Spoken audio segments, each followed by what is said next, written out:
ಸುದರ್ಶನ್ ಅವರು ನಿರ್ಮಾಣ ಮಾಡಿದಂಥ ಮತ್ತು ಅವರು ವಿಶೇಷವಾಗಿ ನಮ್ಮ ಬೀದರ್ ಒಳಗ ನಮ್ಮ ಒಳಗ ಹಾಗಾಗಿ ಆ ಗಿಲ್ಲಿ ಏನು ಅಂತ ಆ್ಯಕ್ಟಿಂಗ್ ಮಾಡಿ ಇವತ್ತು ಶೇರ್ ಫಿಲಿಮು ಪ್ರೀಮಿಯರ್ ಶೋ ಮತ್ತು ಬೀದರ್ನಲ್ಲಿ ತೋರಿಸಿದ್ದಾರೆ. ಅದರಲ್ಲಿ ನಾವು ನೋಡಿದ್ದೀವಿ, ತುಂಬ ಚೆನ್ನಾಗಿದೆ. ಬರೋಂಥ ದಿನಗಳಲ್ಲಿ 15ನೇ ತಾರೀಕು ರಿಲೀಸ್ ಆಗ್ತಾ ಇದೆ. ಕನ್ನಡ ಫಿಲಿಮು, ಕನ್ನಡ ಅಭಿಮಾನಿಗಳು ಇದಕ್ಕೆಲ್ಲ ನೋಡಿ ಇಡೀ ಚಿತ್ರತಂಡಕ್ಕೆ ಪ್ರೋತ್ಸಾಹ ಮಾಡಬೇಕು. ಮತ್ತು ಇಡೀ ಚಿತ್ರತಂಡಕ್ಕೆ ನನ್ನ ಪರವಾಗಿ ನಾನು ಅಭಿನಂದನೆ ಸಲ್ಲಿಸ್ತೀನಿ. ಹಾಗೆ ಅವರು ಶುಭಾಶಯ. ಚೆನ್ನಾಗಿದೆ ಚೆನ್ನಾಗಿದೆ ಚೆನ್ನಾಗಿದೆ. ಒಂದು ಮೆಸೇಜ್ ಇದೆ ಜನರಿಗೆ, ತುಂಬ ಚೆನ್ನಾಗಿದೆ. ಇವತ್ತು ನಾನು ಮತ್ತು ಬಂಡಪ್ಪ ಸಾಹೇಬರು ಮತ್ತು ನಮ್ಮ ಕಾರ್ಪೊರೇಷನ್ ಚೇರ್ಮನ್ ಮೊಹಮ್ಮದ್ ಗೌಸ್ ಅವರು ಸುಮಾರು ಗೆಸ್ಟ್ ಇವತ್ತು ಬೀದರ್ನಲ್ಲಿ ಒಂದು ಒಳ್ಳೆ ಪಿಕ್ಚರ್ ಶೇರ್ ಅಂತ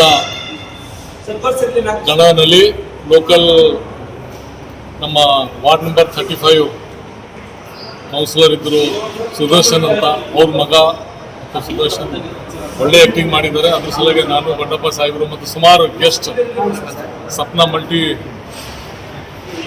ಥಿಯೇಟರ್ನಲ್ಲಿ ಬಂದು ಪಿಕ್ಚರ್ ಅಡ್ವಾನ್ಸ್ನಲ್ಲಿ ಎಲ್ಲ ಗೆಸ್ಟ್ಗೆ ತೋರಿಸಿದ್ದಾರೆ. ಅದ್ರ ಸಲುವಾಗಿ ನಾನು ನೋಡಿದ್ದೀನಿ. ಒಳ್ಳೆ ಆ್ಯಕ್ಷನ್ ಪಿಕ್ಚರ್ ಇದೆ ಮತ್ತು ಸ್ವಲ್ಪ ಸ್ಟೋರಿ ಆಲ್ಸೋ ಇದೆ. ನಾವೆಲ್ಲರೂ ಒಂದ್ಸಲ ನೋಡ್ಬೇಕು, ಎಸ್ಪೆಷಲಿ ಯೂತ್ ಸಲಗೆ. ಮತ್ತು ಫ್ಯೂಚರ್ ಆಫ್ ಯೂತ್ ಇದೆ. ಮತ್ತು ನೌ ಡೇಸ್ ಏನು ರಿಯಾಲಿಟಿ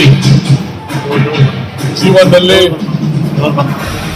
ಇದೆ, ಅದ್ರ ಸಲದು ಎಲ್ಲ ಪಿಕ್ಚರ್ನಲ್ಲಿ ತೋರಿಸಿದ್ದಾರೆ. ಅದ್ರ ಸಲಗೆ ನಾನು ಹೆಸರು ಗಿಲ್ಲಿ ತುಂಬ ಒಳ್ಳೆ ಆ್ಯಕ್ಟಿಂಗ್ ಮಾಡಿದ್ದಾರೆ. ಅದ್ರ ಸಲಗೆ ತಮ್ಮೆಲ್ಲರಿಗೂ ಧನ್ಯವಾದ सर। पिक्चर में मैसेज ಇದೆ सर?